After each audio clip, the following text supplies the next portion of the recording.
The explosions of bits and everything else. The world changed very suddenly. Almost everything is stored in the computer somewhere. Court records, grocery purchases, precious family photos, pointless radio programs. Computers contain a lot of stuff that isn't useful today, but somebody thinks might someday come in handy.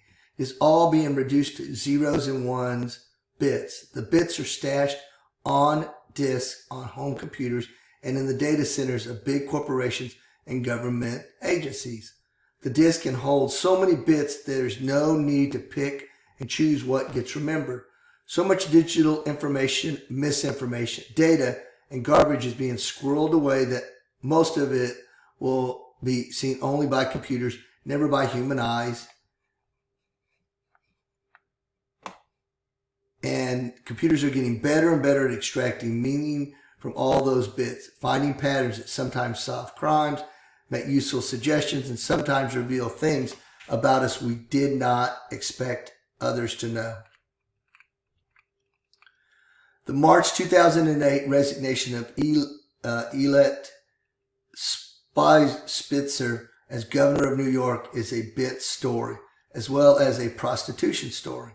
Under anti-money laundering, AML, rules, banks must report transactions of more than $10,000 to federal regulators. None of Spitzer's alleged payments reach that threshold, but your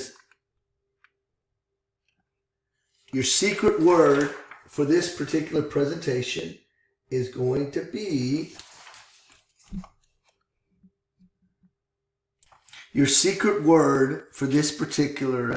video is push, P-U-S-H, push. So when you record this, you need to make sure that you put that in the comments, in the drop box.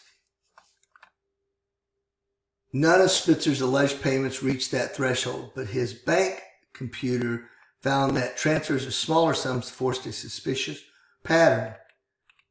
The AML rules exist to fight terrorism and organized crime. But while the computer was monitoring small banking transactions in search of big-time crimes, it exposed a simple payment for services rendered that brought down the governor. Once something is on a computer, it can replicate and move around the world in a heartbeat. Making 1 million perfect copies takes but an instant copy of things we want everyone in the world to see, and also copies of things that aren't really meant to be copied at all. The digital explosion is changing the world as much as printing once did, and some of the changes are catching us unaware. Blowing to bits are assumptions that the way the world works. When we observe the digital explosion at all, it can seem benign, amusing, and even utopian. Instead of sending prints through the mail to grandma, we put pictures of our children on a photo album website such as Flickr. Then not only can grandma see them, so can grandma's friends and anyone else. So what? They're cute and harmless. But suppose a tourist takes a vacation snapshot and you just happen to appear in the background at a restaurant where no one knew you were dining.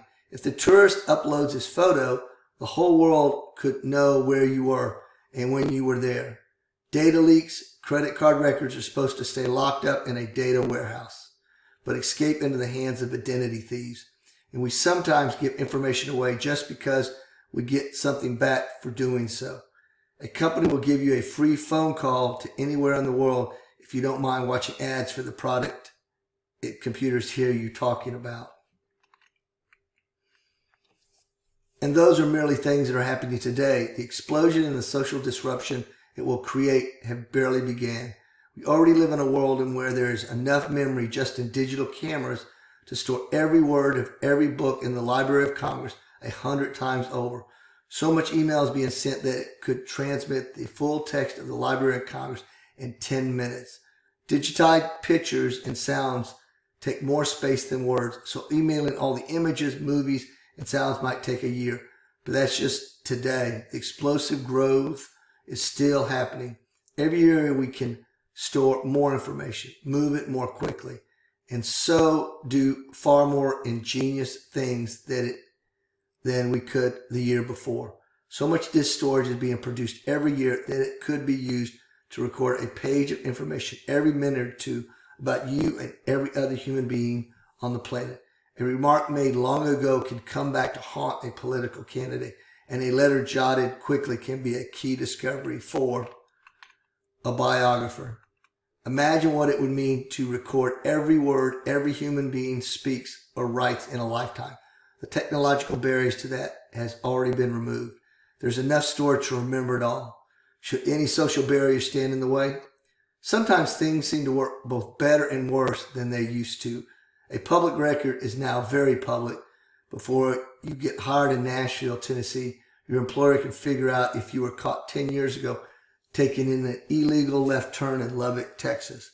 The old notion of a sealed court record is mostly a fantasy in a world where any tidbit of information is duplicated, cataloged, and moved around endlessly, with hundreds of TV and radio stations and millions of websites.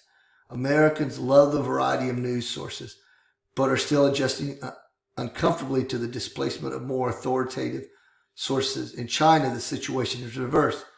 The technology created greater government control of the information its citizens receive and better tools for monitoring their behavior. This book is about how digital explosion is changing everything. It explains the technology itself, why it creates so many surprises, and why things don't work the way they expect them to. It's also about things the information explosion is destroying, old assumptions about our privacy, about our identity, and about who is in control of our lives. It's about how we got this way, what we are losing, and what remains that society still has a chance to put right. The digital explosion is creating both opportunities and risks. Many of both will be gone in a decade, settled one way or another.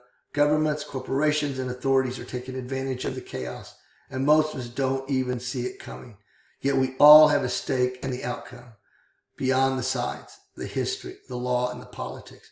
This book is a wake-up call. The forces shaping our future are digital, and you need to understand them.